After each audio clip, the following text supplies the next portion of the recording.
Alcohol Beyond This Point podcast. This isn't two podcasters talking business. This is two business guys trying to podcast. I was about to ask if you brought a corkscrew to the table, but then I realized that was a dumb question. I Have one sewn into your forearm? My last girlfriend also asked if I brought anything to the table. And the answer was yes, I brought a corkscrew to the table. He's like, I brought a corkscrew. He's like, Hi. but you're paying for the wine, I'm sorry. Hi, my name is Willows. And my name is Tyler. And welcome back to Alcohol Beyond This Point, the podcast where we debate business topics, both sober and drunk, to see if we come to the same conclusion. This is episode 78.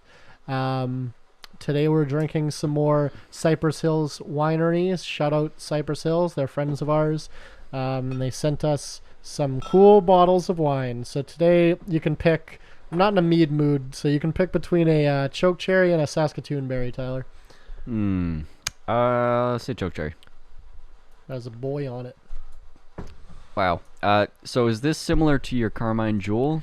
Well, I guess we'll find out. But so we actually made a choke cherry wine as a tester. Right. And we didn't like how bitter it was. Okay. Like, not dry, but bitter. And I think that partially was because we had shitty equipment at the time. Okay. Yeah, fair enough. And less experience. And less experience, and we broke too many of the pits. Oh, I think okay, that was a problem. Now I have much more delicate equipment that wouldn't do that.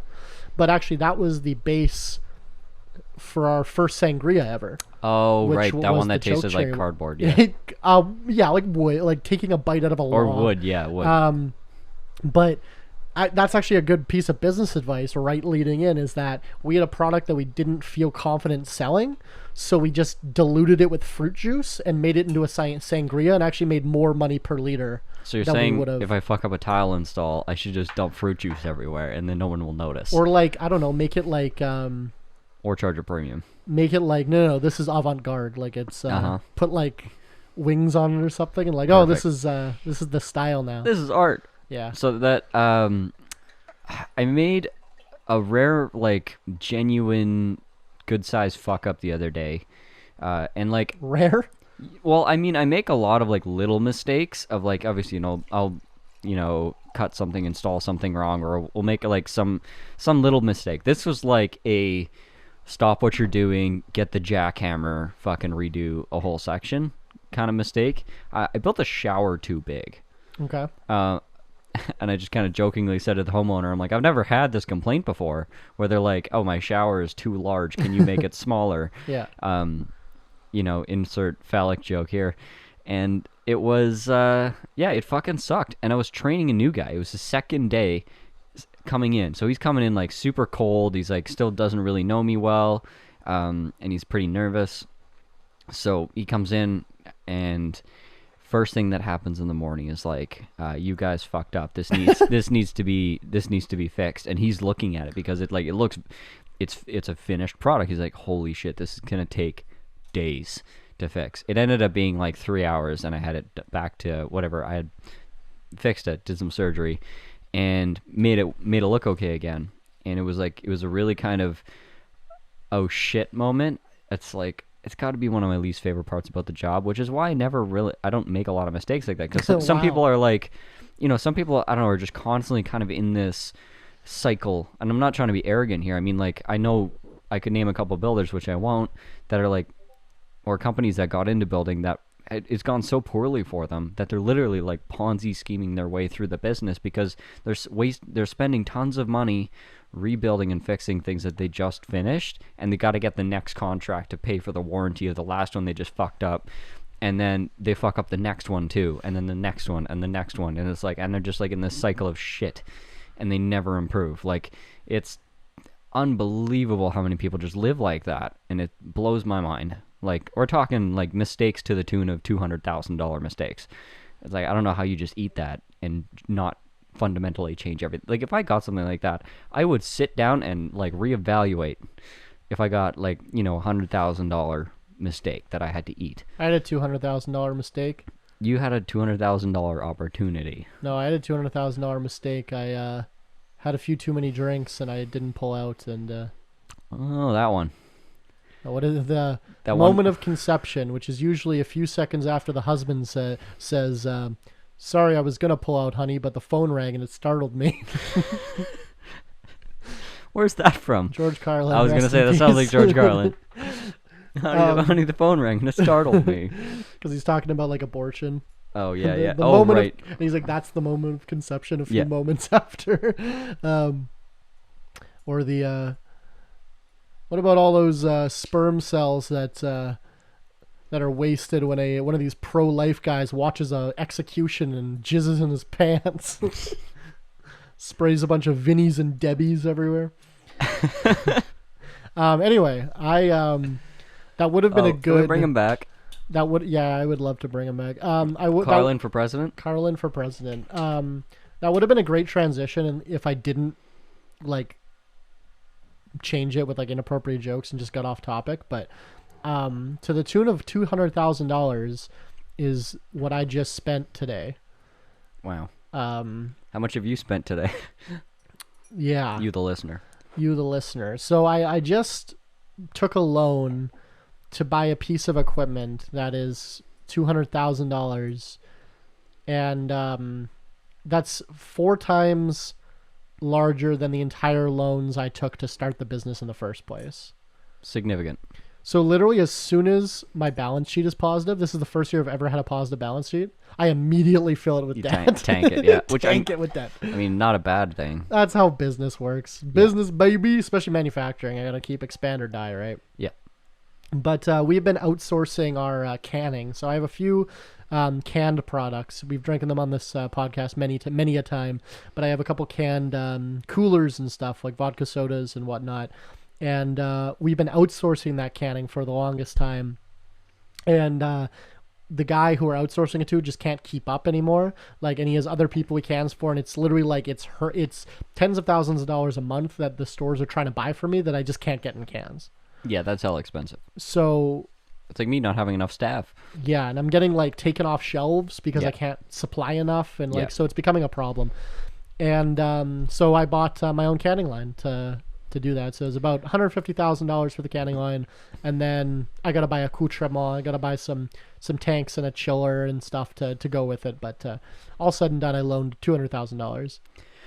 So pitch to me, obviously upside, lost revenue. Well, Lost opportunity cost. let's which just start is off significant, by yeah. saying I don't know how the fuck I got this loan. Yeah, well, I mean, it was BDC, Business Development Bank of Canada, and if you're American, well, you probably wish you had it. Also, actually, your banking is probably you just have more options. So you Oh yeah, no, I was saying you nailed the loan. I don't know how the fuck I got this loan. So I reached out to my personal bank first to get the loan because my personal bank has been like pretty good to me recently. Like I think we were talking about this. Like they offered me like what was it, like $50,000 line of credit for like no reason. Like they reached out to me and everything, and like Yeah. so they've been giving me a lot of stuff recently. Like just upping my credit card, giving me this line of credit, all this. And I'm like, okay, all right. So I started the process with them to try and get the canning line. And they're just like, at the end of going back and forth and credit, whatever, they're just like, nah, like, no. And then I'm like, okay, we're showing a profit. Like, what's the problem here? Even if I personally guarantee it. And they're like, you're just not making enough money. It's like, okay. So, and then we went through 2 leasing companies who also denied it. Well, we got denied by all their like primary like A lenders. Yeah. So they went to their B and C lenders, and then Which we got some sucks. hits. But it's like, yeah, it's like 15% interest or Yeah. 20% interest or whatever, right? Oh, you'll get approved eventually. Yeah, you just keep lowering your standards, and you'll get approved eventually by somebody. But yeah, so we got approved, but it's an asset-backed line. Like it's a credit line that's asset-backed. So basically they'll only, like you have to send them an invoice for what you're buying. Yeah. They pay for it themselves basically. So the money actually never goes to you. Yeah. And then they own it Yeah. until you pay off the entire loan. They can just take it back if you default or whatever. So Right. it's much less risky for them. Yeah, and doesn't make any functional difference for you. No, exactly, because I still get the piece of equipment. And like ironically, if the world is going to shit, like riots and stuff break out and whatever, like money doesn't actually exist. It's all paper, right? Or it's all fucking digits on a screen. Like this money, they're giving me $200,000 doesn't fucking exist. Yeah. But I can bootleg with a canning line. Absolutely. In a post-apocalyptic world. But certainly. And just move the canning line they would never find it. Exactly. Fuck them. Like, what are they going to do, right? So listen to this podcast and then... Oh, shit. I have no intention of doing that unless the world economy collapses, BDC. Yeah, including... Yeah, that means you, BDC. So let's talk risk factors, contingencies, because obviously the bank asks you about this. Did you pitch to them the idea of like, if your business isn't successful enough to carry the cost of this equipment, do you have plan B? No, I didn't even have to.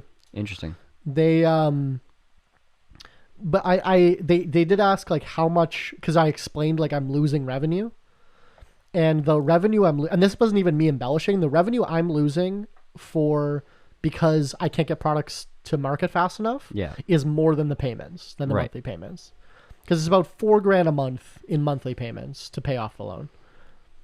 And you're losing 10. About 10, yeah. Yeah, so... Just in lost products for what we're doing right now, never mind... what you'd be able to do. You've been holding off on products that I've been bugging you to make for fucking forever, stuff you've been wanting to make forever, and you just don't even have it started because you can't. I've had the recipe, and we wanted to do a canned sangria. I've had it half made for 11 months in the totes, waiting. But I can't. But every time this guy has free space to can, I have to can one of my seltzers because they're sold out. Yeah, and those are priority because they're listed with the liquor stores. You don't want to get delisted, and I got to keep the supply. So I have a bunch. I want to do canned cider. I want to do canned wine. Like all this shit I want to do, I can't. So I'm losing $10,000 a month just on lost opportunity, not to like of current products. Never mind the 50 products I could possibly make. So you can now become the canned wine people. Like, well, so here's the thing: is the cans, maybe not for wine, but canned products for cider and coolers and etc. That's where the market's going. Has to be, yeah. That's where, like, I study the market trends. That's where 5 years ago, over 80% of beers. No, okay, maybe 8 years ago. Over 80% of beer sold in liquor stores here in Manitoba were 6-pack glass bottles. Right. Now it's 90% tall boy cans. Yeah. Yeah. And like this tall boy or skinny tall boy? No, this 473 ml cans. Sorry, yeah, tall boy is 710, I think. But and that's even shifting now. It's going to variety packs now. Right. The market's shifted. Interesting. Which is what you've been trying to do. And for instance, my friends have a brewery here, and they sell in Saskatchewan as well as here, and their single cans are their highest seller by far here. They go to Saskatchewan, can't sell a single can, or not a single, but like they can't sell a lot. So they start asking their distributors, they're like, "Oh, why aren't we selling well?" And they're like, "Wait, you just have a single can? You don't have a 4-pack?" And they're like, no. And they're like, do a 4-pack. Did a 4-pack. I increased their sales 500 times. Because Saskatchewan likes 4-packs, apparently. I love... Yeah. 4-packs don't sell here. People have tried it. They don't. People will gravitate towards the 6 or the 8. Yeah. But 4-packs don't sell. But Saskatchewan, 4-packs are over 50% of their beer sales. So weird. Who the fuck knows? I've never thought about even buying a 4-pack. That's... No, you wouldn't. No, right? I wouldn't. So I buy like just singles pretty much. Usually. Because I like to get a bunch of different stuff. But yeah, no, it's analyzing trends like that is really, really important for your business, I think. Yeah. Because they change constantly. And like I said, hyper-local. Yeah, hyper-local. What I'm saying is just an example. It's going to be different for your locality. It's going to be different for your industry, obviously. But those trends will change constantly. So are you able to do different sizes of cans or just one? Different sizes. Height doesn't matter. Width is hard. Oh, okay. With the canning line. So I can do 355s regular size cans, 473s and 710s, all with the same top. Right. Okay. Yeah, that makes sense. I can't do the skinny cans, which is unfortunate because that's what wine is usually canned in, is those skinny cans. Yeah. Because I can't actually put wine in a 473 by law. Right. Remember, it has to be too large of a serving. 200 mils. What is it? 200, 500, 750, 1.14, 13, 15, 3,000 milliliters is what I'm saying. Yeah. They're defined milliliter counts of what I can put something. You can't put something in a weird bottle. Interesting. Yeah, just in this province. Okay. Oh, actually, no. I think that might be a federal thing, but it's just... It kind of sucks. Yeah, it's kind of weird. So the wine cans are 500s? I think so. Huh. Or no, you typically small. Right, no. 200, 300, I think. Okay, right. Yeah, 500 would be too big. Yeah. Huh. Crazy. Because 500 is a pint, and a pint of wine is like a fair amount of wine. Yeah. So, could you pour me a pint of wine? It's like, no. which is funny because it's like you can get like imperial stouts that are 13% Yeah. in a pint, and that's fine. Well, you might be on your ass. No, but you can buy them. Mhm. But like I legally can't serve it like Right. that. Yeah. Yeah. Yeah, that sucks. It's strange, but whatever. I love regulation. True. So, back to your plan B Yeah. situation, or at least, so functionally, you guys don't really do night shifts, or We don't really do what? or night shifts or graveyard shifts, right? Like What do you mean? you'll work late, but you won't have like a graveyard shift, like midnight till 8 in the morning canning. Not anymore. No. We used to. What? You were there. Yeah, that was out of necessity, No, not limitations of anymore. equipment and so on. But Yeah, like, not anymore. No. so presumably you could be leasing this equipment, or not leasing, but contracting Yeah. this equipment out to other companies and be like, you know what, if you come here 12 till 8 a.m. and they don't mind because they do it, once a month or whatever, you could actually fill up a full 24-hour day and potentially make a shitload of money with this canning line.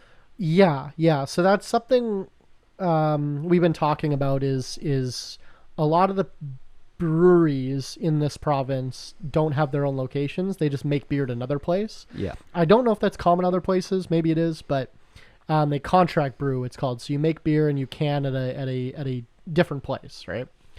And but we're not a brewery, so I don't have like a mash tun and stuff. Like I'm not set up for people making beer in my place. Yeah. But I think the niche, and I'm going to have to do more research, but I think the niche here that hasn't been touched is non-alcoholic beverages. Right. That's what I think, because I do a lot of farmers markets, especially in the summer.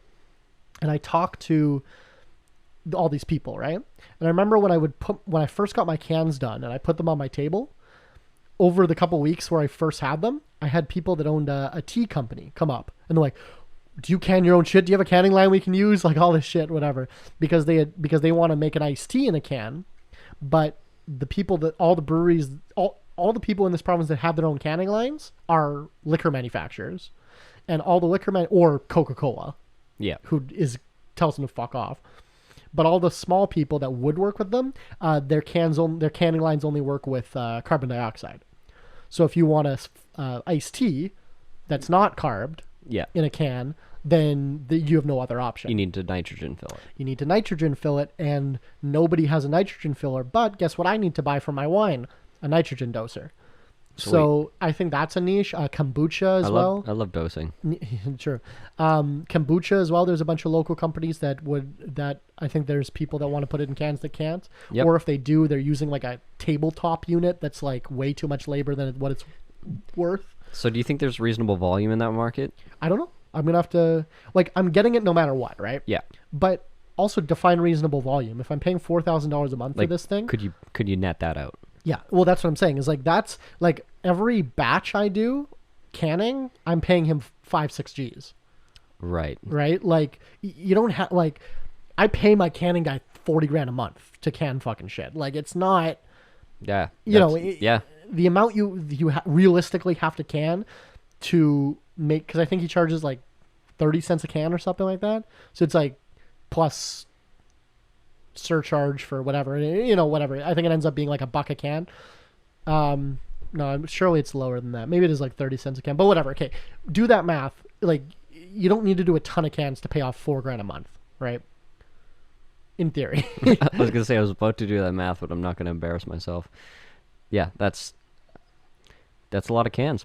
That sounds... Well, realistically, though, it's not that many cans. No, I mean, When I say that's a lot of cans, I mean that's going to be impressive seeing all those cans fly down the line. But yeah, it could potentially come from one company. Yeah. Like we were talking one before, like a kombucha company that has got pretty good name recognition. I mean, I know the fucking delivery vehicle, the Sprinter van that they have is not, that's like $1,000 a month that they're booting on that. So obviously they're moving some product. Yeah, we were talking about it off camera. I can't remember if it's them or another company that uses the tabletop canner, but I know one of them does. I've talked to at the markets, and that's just like so much fucking labor. Yeah. So unless the owners are doing it themselves, either worth they're hating their lives, yeah, or they're eating a ton of labor cost. Yeah, and there is a couple other people that have little canning lines. Like there's a coffee place here. Yeah.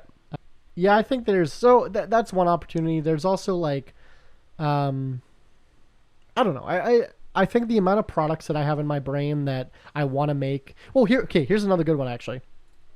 So, I do this one farmer's market, and they're rather big. Mm-hmm.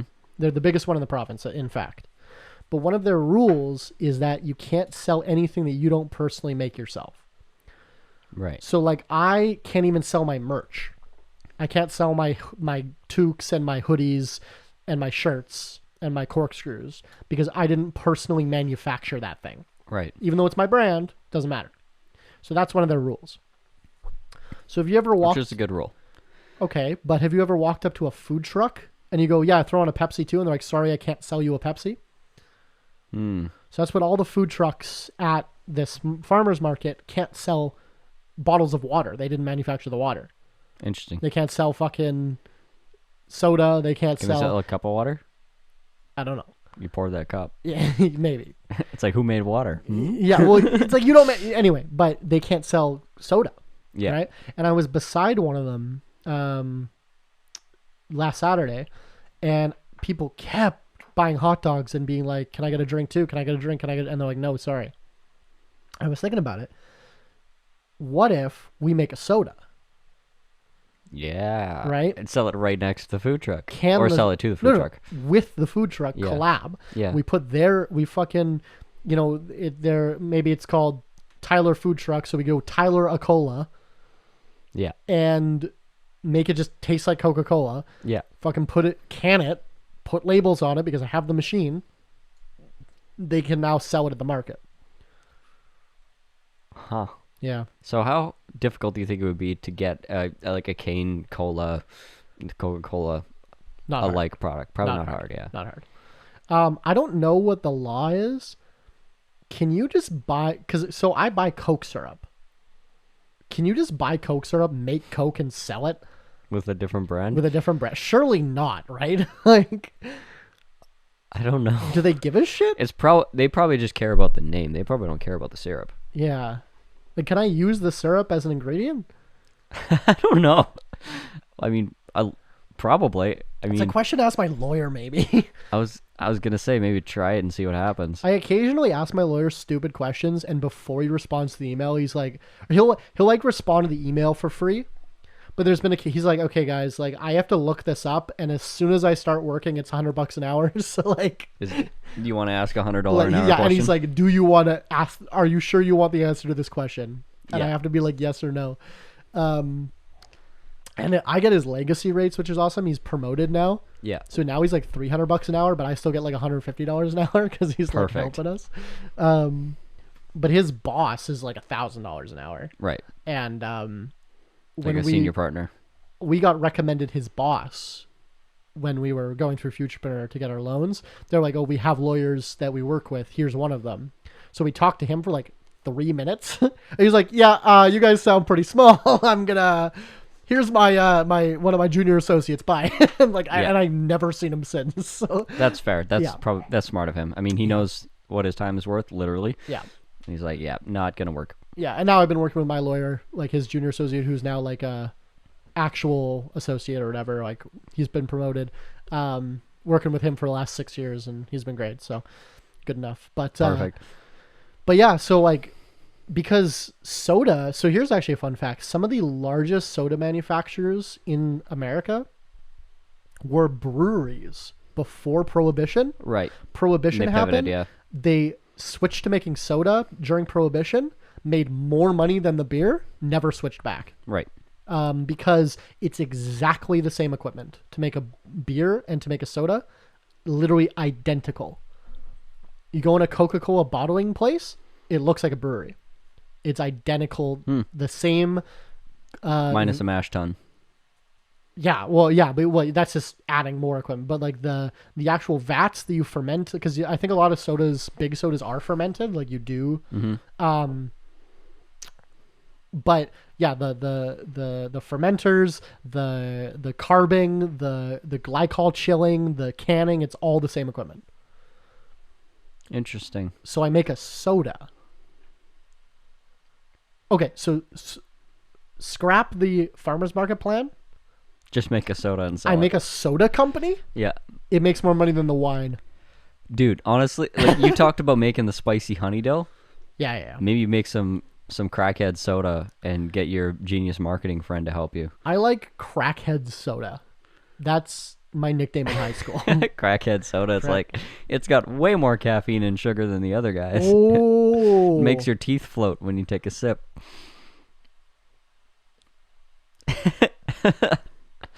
But the joke is it's actually sugar free. Wait. As I pour this shot, we're gonna transition here into shot caller, the part of the audience where you, the show, can pick the shot that we take. Do you want St. Lucia or Niagara Falls? Lucia looks like my type of lady. Okay. That was my nickname in Lucia? when I was traveling the 7 seas. This looks like a gigantic shot. No, it's the same. Right? Is it? It's just... Well, I'm sure the volume is the same, but it looks huge. Is it, what, 2 ounces? Might be 2.5. Yeah, I'll give you less. That is a huge shot. Yeah, shot glasses are amazing examples of like packaging presentation. Like you can have something that looks massive, but it's just 2 ounces. Tyler just did the thing where you show a kid a tall glass and a short wide glass, and you say which one carries more, and he says this one. You pour it in, it's the same, and then he still thinks it's the. Yeah. So today on Shot Caller, we're taking the Forager Botanical Whiskey. It's a whiskey that's been actually aged in gin botanicals. We've had it before, but not recently. I'm getting to the bottom of my my liquor cabinet here, so we're pulling the weird ones. You know what I just learned from reading the back? This is made by 40 Creek. Oh. I didn't even know that. Well, that's fun. Yeah. Anyway, thank you, 40 Creek, for sponsoring this episode.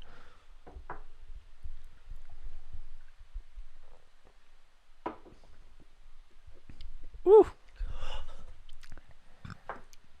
That one kind of hurt. That is not a shooting whiskey. Woo.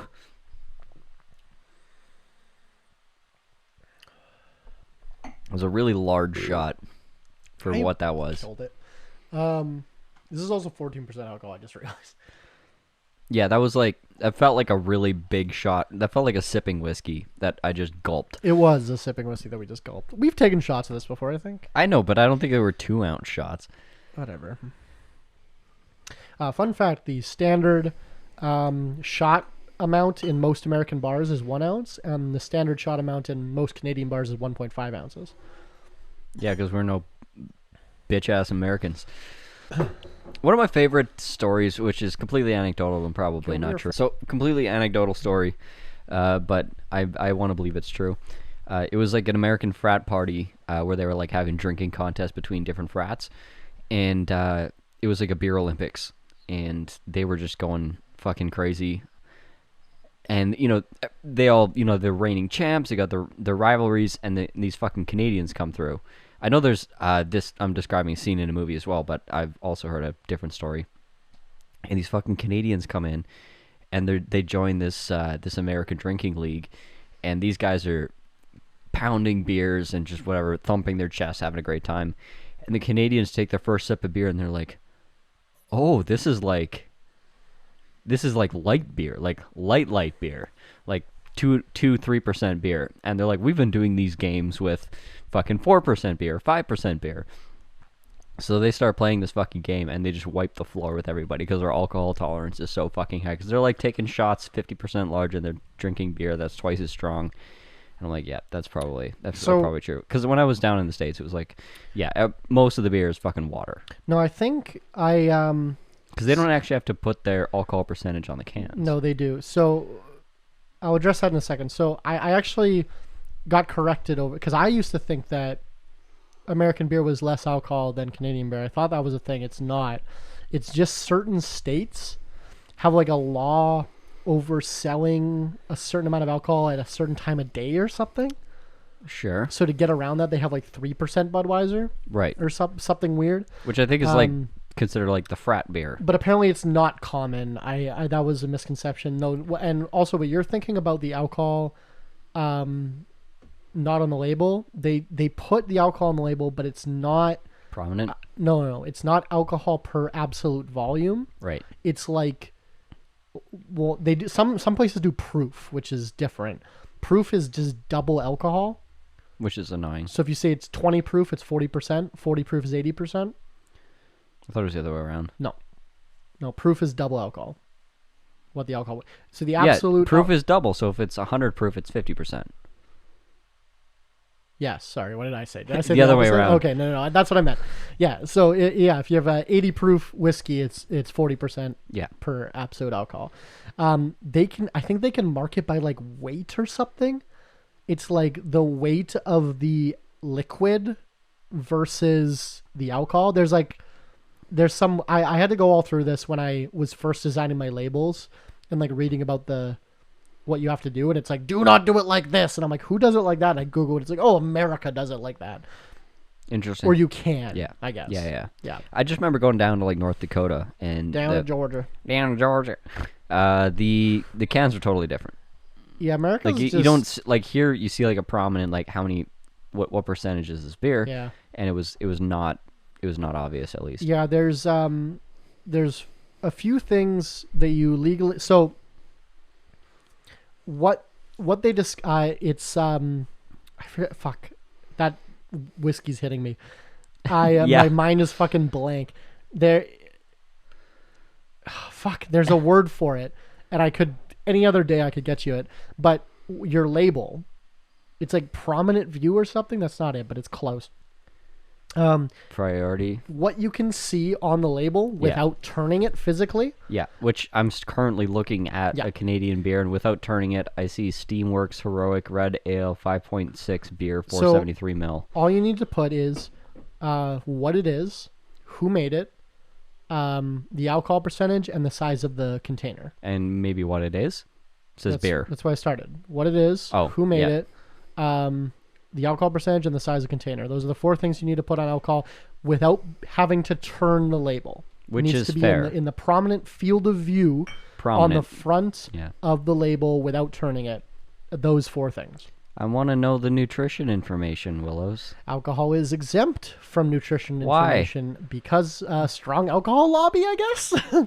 Also, if you're drinking alcohol, you probably don't need to know about how healthy it is. Unless it's a non-standardized alcohol, then you have to put the ingredients. Or, in another case, if you make a health claim. If you ever make a claim on the label. So for my vodka sodas, I make the claim 0 carbs, 0 sugar on the front.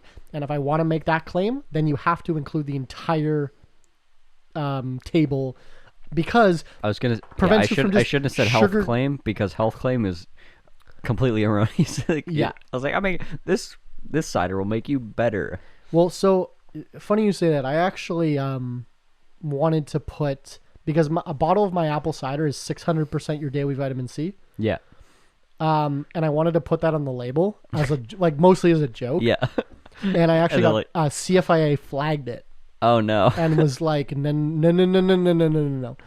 Anything with alcohol, even because it is true. It's a bottle of my apple cider, Shrugging Doctor branded apple cider. You can buy at shrugdot.com, shrugdoc.com. We ship everywhere in Canada. free shipping over 12 bottles. A bottle of that cider is 600% your daily vitamin C. That's a fact. They can't have motherfuckers out there buying cider for the vitamin C. No, so they said you can't, because remember, the laws are written for the dumbest 10% of people. Sure. And- well, I mean, which is 90% of people. I was going to say, yeah. That's So, at least half. But a dumb person might read that and say, "Oh, this is good for me," Right. and then drink a bunch and die. Health beer. Yeah. So you can't say anything. So you release a really shitty beer. It's just called health beer. You think you would get flagged for that? Maybe. Just your brand name, like your corporation, your brand, your entire thing is health. Yeah. So here's the thing: is you can't just. You can't.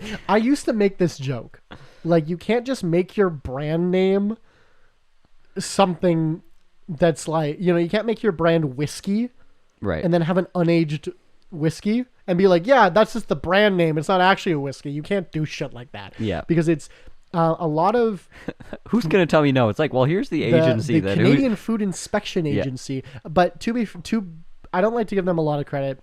Actually, I don't really have a beef with them. I think they're pretty good, actually. Okay, whatever. But it's probably CFIA, good. as far as A lot of people don't die every year because of them. Most of them are.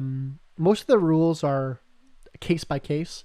Yeah. They don't have like, it's just like, use your better judgment. Right. And if you read the act, a lot of it is like, would a what's the word they use? I don't think it's average, but it's like Reasonable? Would a reasonable thank you. Is a reasonable interpretation of... Would a reasonable person Yeah. in their right mind interpret this a certain way? Yeah.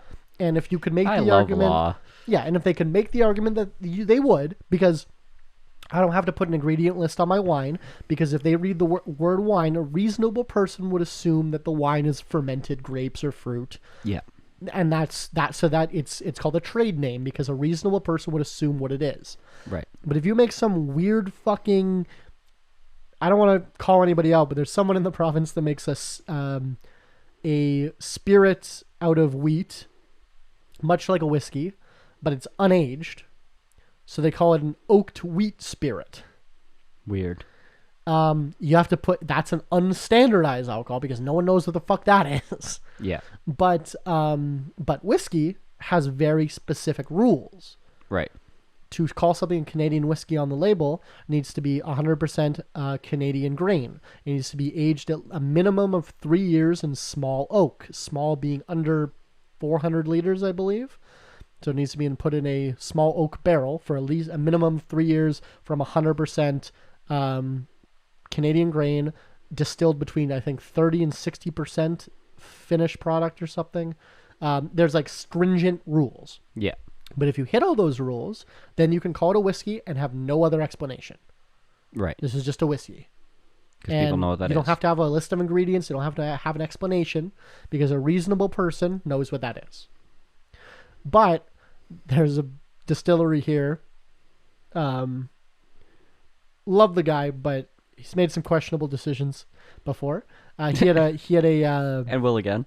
He distilled a brown sugar spirit, so like a rum, Okay. but didn't age it, and just called it a rum with a B at the end. Huh. Yeah, you can't do that. He's like, Did he get flagged? I know. I think there was a problem. Yeah. A rum. But because one could make the argument that you're trying to mislead the consumer. Yes, into thinking absolutely. That it's a rum, right? You're trying to shortcut. Well, even it. That's an obvious shortcut of the system. Here's a great example. In America right now, a lot of Beyond Meat is Right. getting shut down. They can't call it a burger anymore, or a Right. steak, or a whatever. Right. It's misleading. You can't call it a fake veggie burger. Or do you remember? You can't call it like a something meat. You know what I'm talking about? Because though, it's right? not meat whatsoever. Yeah, because so they got shut down in a few states for saying, like, I think it was steak. I think that they have like a fake steak. Right. And they were calling it like Beyond Steak, and they're like, you can't use the word steak. Yeah. Because someone would assume that it's Steak. meat. An excellent steak. Yeah. That's like my first Yeah. thought. If you didn't know if what I didn't Beyond know the meant. context and Yeah. I heard Beyond Steak, I'd be like, wow, that must be a really good fucking steak.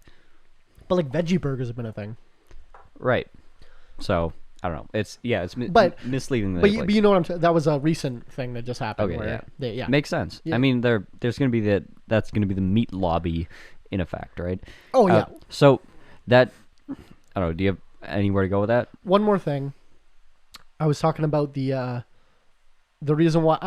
Probably the reason why you don't have to eat calorie counts on alcohol is because of the strong alcohol lobby. Right. The other thing I was talking about this week actually was if you live in America, which 70% of our audience apparently does. So hi from your neighbors to the north. If you live in America or Canada, these are the two only places in the world that drinking wine is like feminine. Right. Yeah. And I don't know how. And so like cans of wine are slender and pink. And because Canada, it's only because we're so influenced by America. Yeah. But in America, I literally, I'm the tail that wags the dog. I'm at farmers markets and I'm selling wine, and I'll get men like, tattooed like muscle shirt men walk up, and they're like, "Oh, you got alcohol, bro?" And I'll be like, "Yeah, we're selling locally made wine." And they go, "Poof, wine? You don't have any beer?" No? Okay, no, never mind. I don't want any. And they walk away. That happens all the time. Yeah. Or like girlfriend will bring, because we have a little wine bar, so girlfriend will bring the boyfriend, and he'll like want to drink nothing. Like, he was like, "Oh, you don't have any beer on the menu?" Like, "No, we're a winery." Like, whatever, right? When did 13% wine become pussy and compared a to 4% Budweiser is manly? Yeah. And so I was talking about this with somebody, with one of my friends. Because they love their bitchin' calories, I guess. No, you know what it is? It's the fucking Budweiser. It's branding. It's their lobby. Yeah. They literally, because in Europe it's not like that. Like, wine has such a rich history. Like, men love wine, right? I mean, if you go to like even to currently not with the Islamic State, but you go to an Arabic country, it's like wine was like next to food and water. Yeah. Well, same with here. It's ubiquitous. France and Italy, especially, like, what's in Italy? There's a fountain that just sprays wine for free. No, it's like a tap. It's like a town tap. You can just like pour yourself a glass and bring your own cup. Yeah, wine. Like, you would never call someone feminine for drinking wine. No. In Europe, but here you do. And I was thinking about it, and it's the power of the fucking Budweiser lobby being like, "You don't want those fruit drinks, do you? You fucking pussy. What are you, fucking sucking dick? You're gonna drink wine?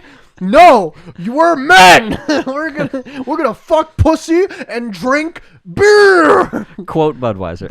Literally, I watched a commercial. I think it was on PBS. Yeah. That exact quote I just said. Perfect. I love it. I want to see it. I like that commercial. I think we should run a political campaign on this. So I had a segue because I got to do my political plug. Everybody fucking knows this because it's been in the news, but here's a much lesser known. We got 52 minutes just talking about business this time on the business podcast. Very good. I think this might be a record. That might be a record. Yeah. So this is business related though, because it's about basically the executive branch, or basically like federal power, which I think is interesting that it's currently like you don't usually see a federal institution restricting federal institutional power, but I think it's a part one. So I think basically what's happening is the executive, or not the executive branches, but like the types of organizations or federal branches of government that do basic everyday types of regulation that make life livable, that people like, oh, if you're an anarchist, what are you going to do about, the highways, about the food, the whatever. So like your highway administrations and associations, like the Department of Transport, your FDA, Do you know that states only get funding from the Department of Transport if they keep their alcohol age 21? Incredible. Google that. I love laws. If any state is allowed to lower their drinking age to 18 or lower, but if they do, they lose federal highway funding. That makes sense. I'm not familiar with why, but that is the checks and balance to keep it 21 is they lose their highway funding. That's incredible. That's a fun fact. That's a right pinky left foot kind of problem. No idea. 21? Yeah, it's like, oh, you broke your right pinky. We're gonna chop off your left foot. You to can be fix that. halfway through college before you can drink. I don't understand. It's weird, but it makes the clubs cool. Because there's no kids. Yeah. Oh, yeah, I've never clubbed in America. And You everyone there has more money, so everything's better. Yeah, last time I was in America, I was 20. Yeah, the clubs are better. I'll say that. So there's a Supreme Court decision that came down that's probably a lot less recognized than all the other ones. There's Roe v. Wade. There's all these others that came down in a very short period of time. But one of them that's a lot less thought about or recognized as revolutionary is one that was against the EPA. Yeah, I saw this, yeah. So if you care about, anything and, existing. I don't care about existing. So the nihilists Are rejoicing. could turn off the podcast at this point. Thanks for listening, nihilists. Also, we'll see you next week. Also, why the fuck are you listening anyways? This is a business podcast. If you're a nihilist, you should just fuck off anyways. I love you. Keep listening. Give us money. The joke of Tyler hates the audience, but apparently he loves the nihilist audience. If you're a nihilist, you're not listening to. Are these people going to hurt us, Walter? No, Donnie, they're nihilists. That's a pretty. Yeah, that's not a deep reference. That's a direct quote from the Secretary of State. Most people got that one. Also, objectively not true because they kind of overthrew the Tsarist era of Russia. So, anyways, you following what's happening in the Netherlands right now? Not really. So these their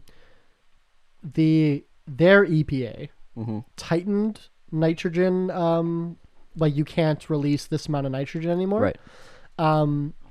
Farmers in the tens of thousands are like protesting on the streets and like beating the shit out of cops and stuff. Yeah, they're like blocking borders and cities. I saw a couple people made tanks out of their tractors and shit. Dope. And but they're like, it's interesting. They're fighting. It got basically set to the point where But you know why? Anything but a mega farm is not financially viable. But it's hard because the reason they're doing it is to prevent climate change.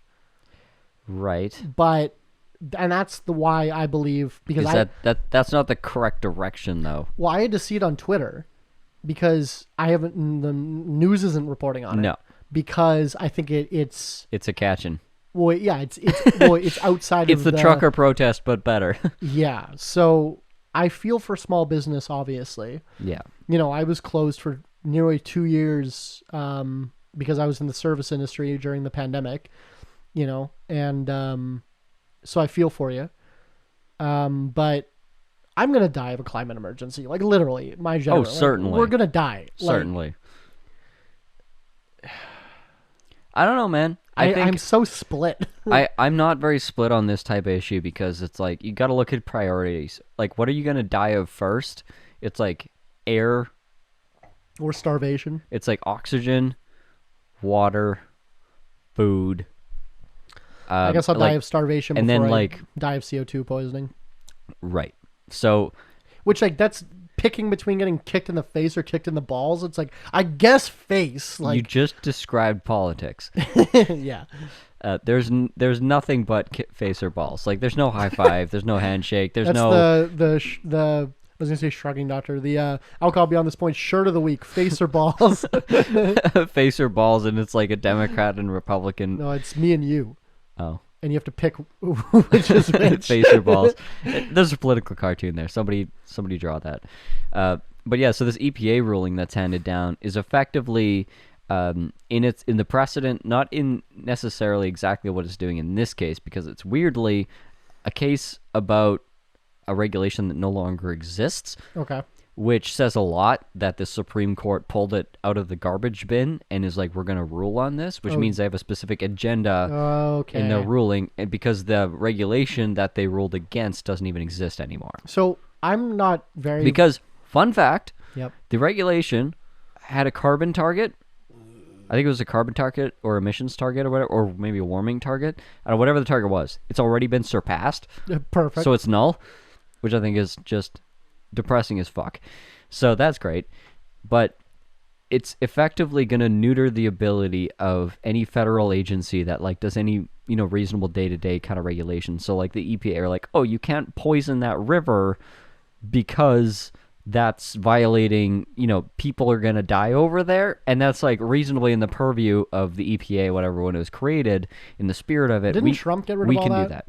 So, didn't he what? Didn't he get rid of all their powers? He tried. So this is the next step. So basically, it's saying that like any like quote unquote like significant impact to like the economy. I don't know what the fucking wording was. It's been a couple days since I read it.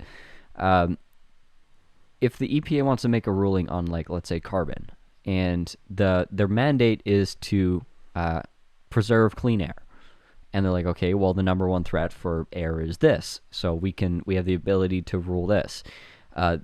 The Supreme Court basically said, no, you cannot without passing it through Congress if it's of this significance or scale. And Congress notoriously does nothing. Is deadlocked. So it's effectively saying you can do nothing, and neither will Congress. Perfect.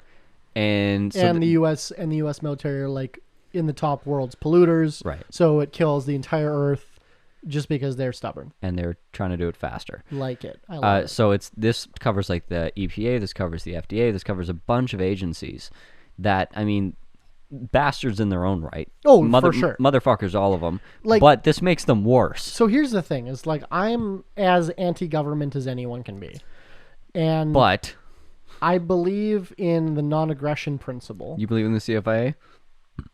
I believe in the non-aggression principle that you can't hurt someone unless they hurt you first. Right. And polluting directly hurts other people. Right? If there was a plant that was, I mean, there's a lot of American towns and whatever small cities that can, or fucking big cities, mostly black neighborhoods that can attest to this. If there's like a specific plant or industry or like something happening in my town that was like directly compromising the groundwater, and it was like, now we have to start shipping in water. Flint, Michigan still doesn't have clean water. Right. So no like, one gives a fuck. Yeah, there's Michigan, there's West Virginia with like the fucking pollution from the coal. West Virginia! Yeah. How's it go? Mountain Mama. Yeah, I was listening. Take me home. Country. To the place where I belong. Where? West Virginia! You still peaked it. My roommate's in New Zealand, so we can be loud again. I moved the mic as far as it possibly could get away from me. Hold on. West Virginia! Oh yeah, that was actually like a normal wave. Okay, I ran across the room and then screamed as loud as I could. So. That's pretty good. So if I had a place like this poisoning my fucking town, I'm not saying I would, but I'm not saying that I certainly wouldn't. Like, burn it down. Did you see that this Chinese guy, this Chinese farmer who was illiterate? Yeah. The big company was like poisoning his lake, so he went to the library every day and like didn't have money to check out books, but he like worked in the library so they would let him read books.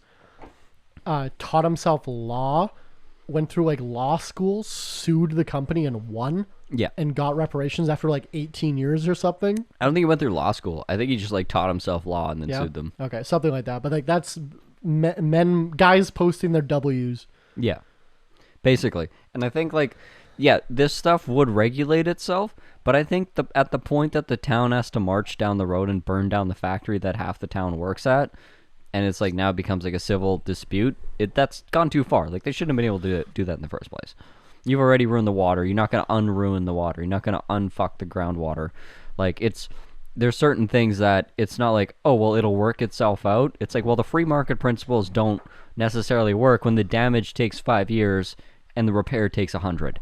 Well, so, yeah, the free market, I'm a believer in the free market, but like... There needs to be guardrails. Yeah, I don't know. Unfortunately, like there needs to be guardrails because there's bad motherfuckers out there. Like look at see Koch brothers. Okay, but then who's putting up the guardrails? The U.S. government? You know who's the largest polluter in the world? Yeah. The U.S. government. Yeah, absolutely. So, they're fucking lecturing me on carbon emissions. They're like, do what I say, not what I do. The U.S. military pollutes more than my country does 300 times over. Yeah. And I'm getting lectured on carbon emissions. Right, that's what I'm thinking of. Like, first thing I thought about when I thought about this, like, Dutch protest.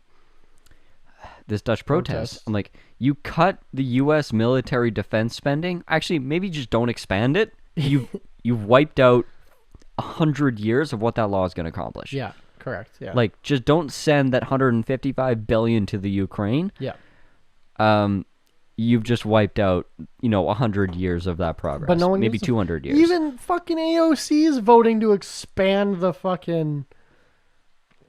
Yeah, they're all motherfuckers. Do you see? Before we transition here, do you see? It's going viral on Twitter right now. I'll send you it. Someone photoshopped AOC with blonde hair and blue eyes, and then everyone's like, "Wait a minute here." This changes everything. And then someone retweeted it being like, "You people would fuck a pig if it had blonde hair and blue eyes." Anyway, we're going to transition here into the last segment that we call Tip of the Week. I will do it by this episode, but I have the little music intro for this segment. It was catching YouTube's auto copyright ban. Yeah. So I pitch shifted up, it still caught it. I pitch shifted it down, it still caught it. So Okay. I think I just have to remake the entire thing, which is like hours of work, and I don't have time in the busy season to do it. So it's on my list, but so there's no intro today. Fuck you. I thought you'd like the listener. I do like the listener. No, I don't like YouTube's auto copyright system. Oh. It's transformative in nature. I was saying tip of the morning over the Kendrick song, and then it's like, this is a Kendrick song. You can't get any ad money, and I'm like, this isn't a Kendrick song. It's transformative in nature. Also, I don't have any ad money. Also, I don't have any ad money. Just demonetize everything just in advance. I don't want to like preemptively demonetize my channel. So, Fair. I have 2 of 3 things that we need to qualify for monetization. Okay. I think it's just subscriber count. I have like watch minutes and another one. Sure. I need more subscribers. So subscribe to us on youtube.com/votewillows. Please. Anyway, this is the last segment that we have here called Tip of the Morning, where me and Tyler give you life or business tips that we are currently going through in life and or business. So my tip comes from a quick story here today. So it was supposed to thunderstorm today. Uh-huh. I don't know if it's held off or like what. It rained for like 45 minutes there, and then now we're fine, it looks like. But anyway, so we were going 2 farmers markets today. So I was driving to one of them, and my employee was driving to another, and the other one got canceled like an hour before it was supposed to happen. And my employee had already left. So if you're familiar with labor law in Manitoba, if somebody comes into work and then they get sent home for whatever reason, you have to pay them 3 hours just for coming in. Right. Because that's whatever. That's the law. So you can't just like have someone come in and be like, oh, we don't need you, and send you home. Right. So you have to pay them minimum 3 hours. So that's like $45 I just fucking threw down the drain.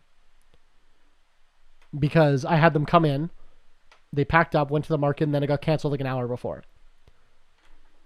Like if you had canceled morning of, fine. But like fuck off, right? Yeah, that sucks. So I was mad. But then I'm like, okay, if they're canceling because it's about to fucking thunderstorm and tornado warning, should I go to my market? And I was considering not doing it for a second. And then it was funny because my partner called me. He's like, South Osborne Market's texting us right now, like the business phone being like, we're canceled, because I'm driving, so I didn't see this email that came in.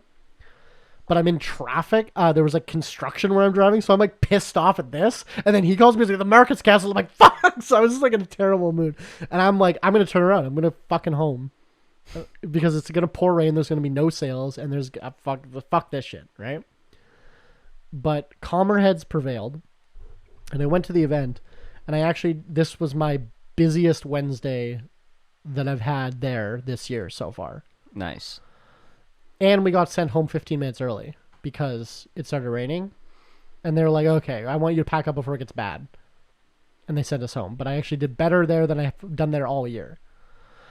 So my tip of the week, I think I've probably said something to this effect before, but this is how I built my business, is showing up every single day. I think you mentioned this, yes. It's always relevant. Because every time I have like a new perspective on the same tips, it's like, oh, these are solid tips. This is how I built my business. Is that I remember like doing events where it was like slow, and then the organizer would like come around and be like, oh, you guys can pack up if you want. And then the guy beside me would be like, oh, my boss wouldn't let me pack up, so I'm staying here. He's like, you're lucky though, you can just pack up and leave. And I'm like, no, I'm gonna stay too. Yeah, because I'm my boss, and I'm not going to let me pack up. Yeah, because I think putting in consistent effort every single day is significantly more important than having good talent. Yeah. Because I'm not good at it. I was like trying to think about like what would I do if I wasn't doing this, and I'm not passionate about anything. I don't like anything. I feel you. I'm apathetic about virtually everything.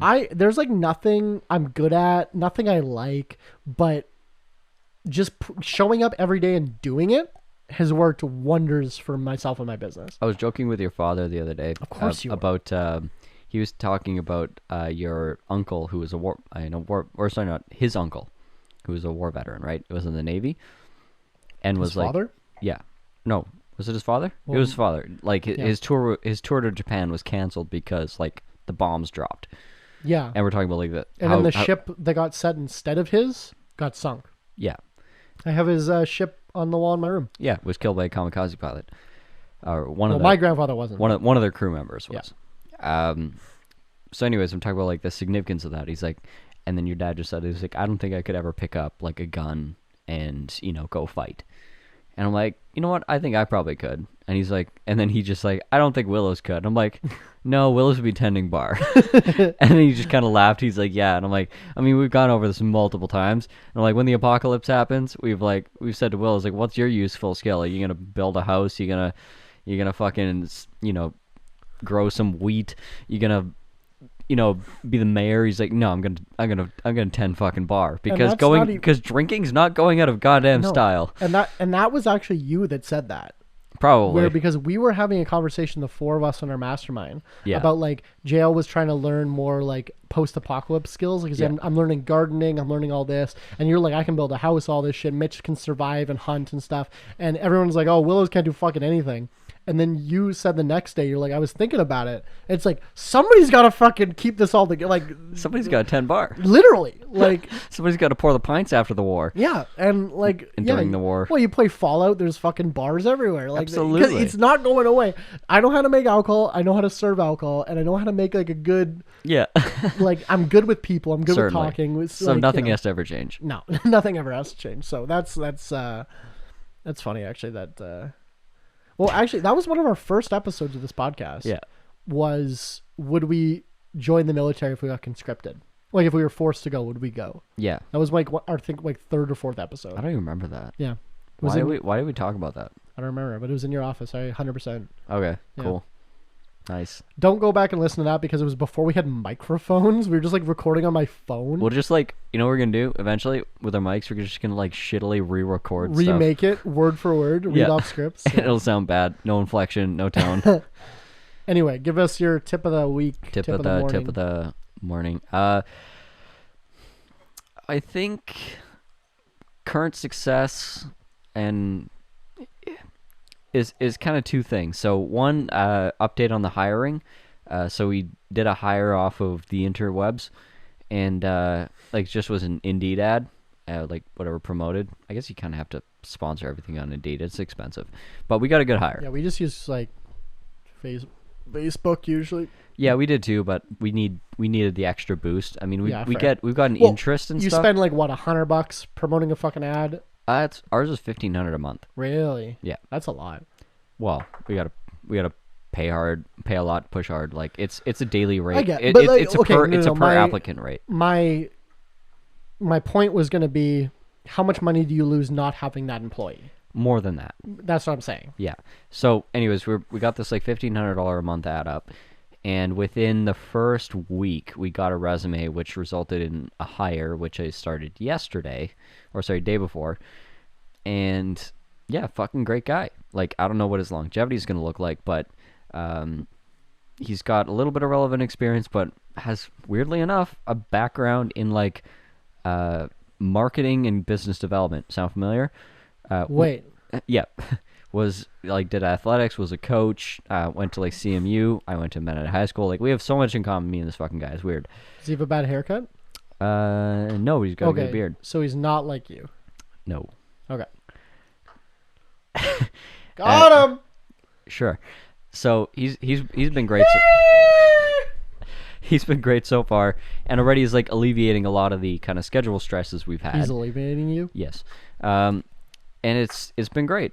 It's just kind of one of those things where you get in your head about like hiring and how hard it's going to be and like how bad it's going to be. I hate hiring. And you're like, should we hire somebody or should we like go look for more work first? Like, I talked about this kind of paradox before, and yeah, so hiring update, new guy came in, he was great, and we got another, since we hired him, we've got another 20 applicants to sift through. There's probably got to be at least one good one in there. So I gotta tell you a hiring story. I can't tell us on camera because I don't want to flame her. Fair enough. So part 2 would be, I've just literally out of fucking thin air, and I got to take full credit for this because, so business partner does not like this one type of product we're working with. It's like, it's a very niche thing. It's a new thing.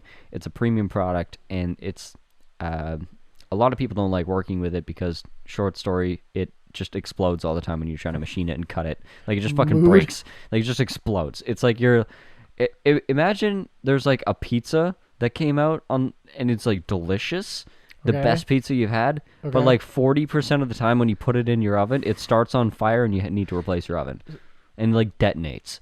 I would be like the only customer for that. Yeah. I like the thrill. Yeah, exactly. But it's like each pizza costs you $2,000. Gold leaf pizza. So it's that level of product. Like, it's incredible as like for the user experience. It looks beautiful. What is this? Some it's sort of extremely tile? resilient. Yeah, it's a new type of porcelain. And it explodes. It's so hard. Like me, it's so hard that like just the process of machining it. Don't go to cutting tylerishard.com. Yeah, Hector's hard. Ooh. Do you like just that? just handling it, like, what? Do you like it? Yeah, it's pretty good. I was We gonna say, give me we the didn't even rest talk and- about it. Give me the rest and drink your beer is what I was gonna say. I'm not finishing this. Well, Okay, split it. So this material crack another bottle. this material is so ridiculous that like literally we picked it up off of a rack once and it just like exploded in our hands. Who pays and- for that? The manufacturer. What is it, a Rona? No, How'd you pick it up off a rack? no, like a transportation rack. Like it was okay. ours. Sorry, I was immediately thinking like Shelving? you and a Rona. No. Picking it off the wall. No, this is off. Okay, all right, This is off the back of a truck. Okay. Yeah, so we picked it up and we're just carrying it, and just like we're halfway to our destination between like the truck and the house, and it just bang blows up and just like falls to pieces in our hands. We're like, what the fuck? And this is like when it breaks apart, it's like broken glass in your hands. It's super dangerous. Kind of like you broke a wine glass the other day. Yeah, that was fantastic. I forgot about that. Just like that. I edited 4 podcasts in a day the other day. If you're binging these, you'll notice that like 5 of them were posted within 2 days of each other after not posting for a month. It's because I'm in my busy season. I don't have time, but I had 2 days in a row that I just edited them all. Yeah. So they're all going up now. Like, Yeah, I staggered. broke a glass. Yeah, but you just smashed it, and it was so funny because it's like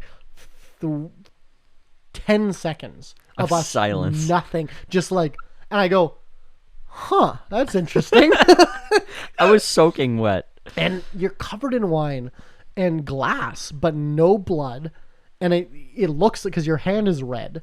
Yeah. So I'm like, are you okay? And you're like, yeah. And I'm like, your hand's cut. And you're like, no, it's just like fine. And it's just like, that was the weirdest thing. So when I was editing it, you can see on YouTube, I zoomed in on the cup going while it happened. That's but it's brilliant. Fuck it, that was so wild. Anyway, so you did the same thing with fucking Tile. porcelain for some Yeah, reason. no, it happens all the time. Around you, maybe. So the thing is, it's a brilliant product, and for reference, this is like anybody that knows things about stone stuff. You probably heard of quartz, like quartz countertops, right? Quartz watches. Most people heard of quartz, granite, marble, whatever. It's up there. So this is from the company that invented quartz. Seiko. No. So they. That's a poll for your watch enthusiasts out there. Oh, that quartz. Sure. So they Seiko invented quartz. quartz movements in watches. I know. Put mechanical movements out of business hours. Actually, I didn't know that. But And the founder of Seiko, on his deathbed, or I don't think it was on his deathbed, like later in life, he wanted to get into watches because of all the Swiss watchmakers that he admired. yeah. He put all of them out of business by inventing quartz Oops. because it was more accurate than mechanical watches. Mechanical watches are like Not great. not great for accuracy. They're more now you buy them because they're they're fun to have. They're jewelry, Yeah. they're cool, but quartz are cheaper to make and much more accurate. And the founder of Seiko wanted to get into watchmaking. He was Japanese and he envied these Swiss watchmakers, and he put them all out of business because of his invention, to the point where mechanical watches almost just were gone. So did he express regret for that? Like when he was older, he expressed extreme regret. Apparently, Yeah, he destroyed the entire the art industry. of it. Yeah. And I believe if I have my timelines, I don't think it was Tag. It was Tissot, I think, or another some Swiss company.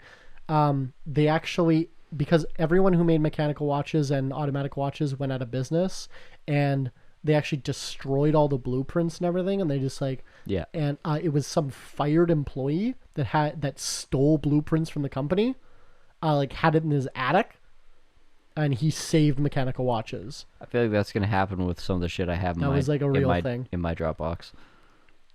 Don't talk to me about what's in my journal. Okay, so Anyway, sorry.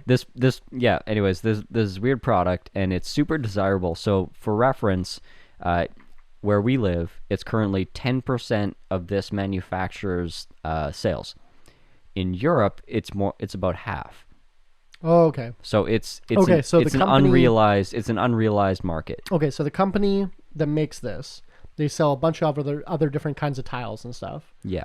And in Canada, 90% of their business is regular tiles, 10% is this. But Yeah. in Europe, you're saying It's half 50-50. and half. Yeah. So what you're saying is that 40%, that growth, could be yours. Yeah, we're talking about hundreds of millions of dollars just in this province. Because you're the only people that want to work with it? I exactly. remember you were saying Yeah. they're actually reaching out to you, right? And being Yeah. like, So because you broke something and they're like, we'll cover it. Yeah. Because they want to keep you happy. Well, no, we did a demo day with them because they were just trying to get installers to be interested in it. Yeah. And we just showed up and they gave us some product to fuck around with. And Yeah. I already liked it, and I liked the pitch and I liked the product. But basically they burned through all their installers. Long story short, really, really long story short. It's the fault of the regional manager that takes care of distribution for the prairies. He's been giving the wrong information to fabricators Okay. since the beginning for 10 years. Okay. He's been advising them incorrectly, and because of this wrong advice, it's been getting machined incorrectly, and it's been getting Oh, fucking and that's broken why all it's the never time. grown. Right. Because so of this one, and they're like, why isn't this growing? So and out of- meanwhile, it's yeah. this holy shit. So out Kill of- that guy, right? So out of exactly In Minecraft. he probably will be killed in In Minecraft. So out of 100 fabricators in the city, there's one left that works with it, Did you see and that? they don't even like it. And now they're giving all their shit to us. But there is a consumer demand for the product because it's great. So they have a massive backlog of this product, and not even my business partner likes working with this shit. But I get a lot of satisfaction out of it because I'm the one motherfucker in the That can do prairies this? that can do this, and I kind of enjoy it because I understand it. I get what's going on. And I understand the pitfalls, and there's no downside for me because if it goes wrong, I just blame the manufacturer. So you built it wrong, idiot. Literally. So they're reformulating the product. It's going to be re-released this summer, but they have so much ground to make up. They're not going to be able to regain that market for another 5 to 10 years. You cannot have 10 years of damage be undone quickly. But in the meantime, in that reformulation and come up as it becomes better and like everything else, but also still an excellent product with all this demand, I have to customers, to designers, to architects, to fabricators, everywhere along the road, people are like, man, this stuff is crazy, it's so hard to work with. I'll walk in with a big smile on my face, you know what? I fucking love this stuff, and this is why I love it. And I'll just swing right into my sales pitch about why I think it's so awesome. And they're like, well, no, I heard it was it's really expensive for this, it's hard for that, and the fabricators are complaining about this, and I'm like, you know what? I don't have that problem because you know what? I do shit differently. And because of that, it's just like it's fucking snowballing. In the last 2 weeks, we had probably the largest or second largest stone and countertop fabricator in the province contact us because they were struggling with this. They sold the project. They didn't want to bail out. They heard through the manufacturer, the same guy that was giving bad advice, knows that we handle this shit, gives us the referral, and now we get this. Now we get a direct plug to this 8-figure, 9-figure company that's doing extreme volumes, has all this demand, but they don't know how to deal with it. Now they're like, please, whatever. They're like, we need this done yesterday. Like, can you do this in the next 7 days? We're like, 7 weeks. They're like, okay. They want it that bad. So what's your tip? Pick a fucking thing. Like, for me, it's such a weird analogy because, like, I don't know if there's a lot of parallels, but I saw potential in this product, and I have not. This is like I'm treating it like it's my own, right? Yeah. I saw potential in this product, and I'm like, okay, here's some promise in it, and it's backed by a company that has massive credibility, like decades of credibility, and there's a good concept here, and I really, really like it, and I know how to work with it and know how to do this. I am going to I see the market opportunity when I heard that 50-50 in Europe thing and the 90-10 in Manitoba thing or in Canada thing, and I'm like, there's a massive unrealized opportunity here. And there's actually, now I've heard firsthand, there's a business in Montreal, and granted, Montreal's a big city, but they do the equivalent of $200,000 every 24 hours in this product. They're just an installer. $200,000 every 24 hours, and they have a company of 36 people. It's like $700 million a year. Yeah. That's all they do.